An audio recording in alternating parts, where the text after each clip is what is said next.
So hello friends, स्वागत है आप सभी का एक नए वीडियो में। हाथरस में बड़ी घटना हुई जिसमें 132 से ज्यादा लोगों की मौत हो गई, जिसमें महिलाएं और बच्चे ज्यादा हैं। लेकिन चरणों की धूल लेने के चक्कर में ऐसी भीड़ हो गई, भगदड़ मच गई और लोगों की मौत हुई। दोस्तों, आखिर इस चरणों की धूल में आखिर था क्या? ये कौन से बाबा थे और अब कहां भाग गए हैं? जी हाँ, एक दूसरे के ऊपर लोग गिरते गए, एक दूसरे को रौंदते गए। पूरी घटना आप समझ लीजिए, आखिर क्यों ऐसी घटना हुई और सरकार प्रशासन क्या कर रही थी। यूपी के हाथरस में भोले बाबा के सत्संग में मची भगदड़ में 122 लोगों की मौत हुई है। भोले बाबा से मतलब आप शंकर भगवान से मत लगा लीजिएगा, क्योंकि ये एक ऐसे व्यक्ति का नाम है जो पहले सरकारी विभाग में काम करता था, उसके बाद सत्संग करने लगा, उसी का नाम भोले बाबा है। भगदड़ मचने की मुख्य वजह सामने आ रही है। भोले बाबा जब निकले तो चरण रज लेने के लिए महिलाएं टूट पड़ी। ये आस्था का अंधापन नहीं है तो और क्या है। भीड़ हटाने के लिए वॉलंटियर ने वाटर कैनन का उपयोग किया। बचने के लिए भीड़ इधर उधर भागने लगी और भगदड़ मच गई। लोग एक दूसरे को रौंदते हुए आगे बढ़ने लगे। एडीजी जोन आगरा अनुपम ने भी चरण रज वाली बात कही है। उन्होंने कहा, महिलाओं से बातचीत में यह बात सामने आई है। हाथरस के फुलरई गांव में भोलेनाथ बाबा का एक दिन का सत्संग था। ये सुबह 8 बजे से लेकर दोपहर 1 बजे तक का था। इसमें 1 लाख से ज्यादा लोगों की भीड़ जुट गई। आपको बताते चले, सत्संग स्थल पर एक शख्स ने बताया, सत्संग खत्म होने के बाद भोले बाबा निकले। उनके चरणों की धूल लेने के लिए सैकड़ों की भीड़ बाहर की ओर दौड़ी। जैसे ही लोग झुककर धूल उठाने लगे, भगदड़ मच गई।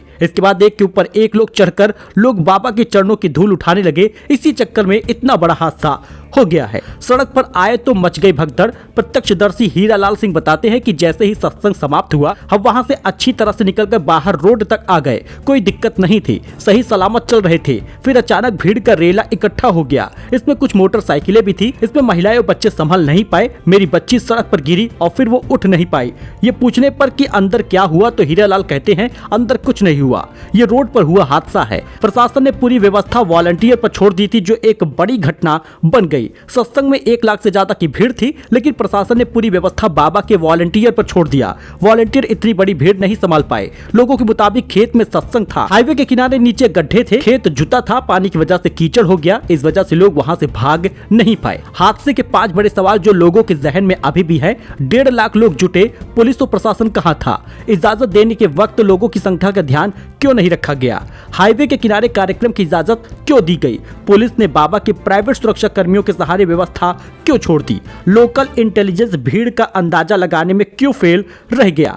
जी हाँ, ये 5 ऐसी बातें हैं जो लोगों के जहन में आ रही हैं। बाबा के सेवादारों ने दबे लोगों को निकाला, लेकिन तब तक कई लोगों की सांसें थम चुकी थी। पिछले 20 साल में धार्मिक स्थलों पर ऐसे 13 बड़े हादसे हो चुके हैं, लेकिन सरकार मौन है और मौन रहे भी क्यों ना, क्योंकि उन्हीं की गलती बताई जा रही है। लेकिन अभी तक सत्संग करने वाले किसी का भी बयान सामने नहीं आया, चाहे वो पंडित प्रदीप मिश्रा हो, देवकी नंदन ठाकुर हो या अनिरुद्धाचार्य हो, क्योंकि ये लोग भी सत्संग करते हैं और भारी भीड़ जुटाते हैं। लेकिन इनके सत्संग में प्रशासन भी होती है और इनके वॉलंटियर भी होते हैं और इनके कार्यक्रम सुगमता के साथ होते हैं। फिर भी सरकार को इस बात पर ध्यान देना चाहिए। सरकार ने घायलों को 50-50 हजार और मृतकों को 2-2 लाख रुपए देने का ऐलान किया है। मृतकों की आत्मा को शांति मिले। दोस्तों, कमेंट में ओम शांति जरूर लिखिएगा। मिलते हैं नए वीडियो में। धन्यवाद।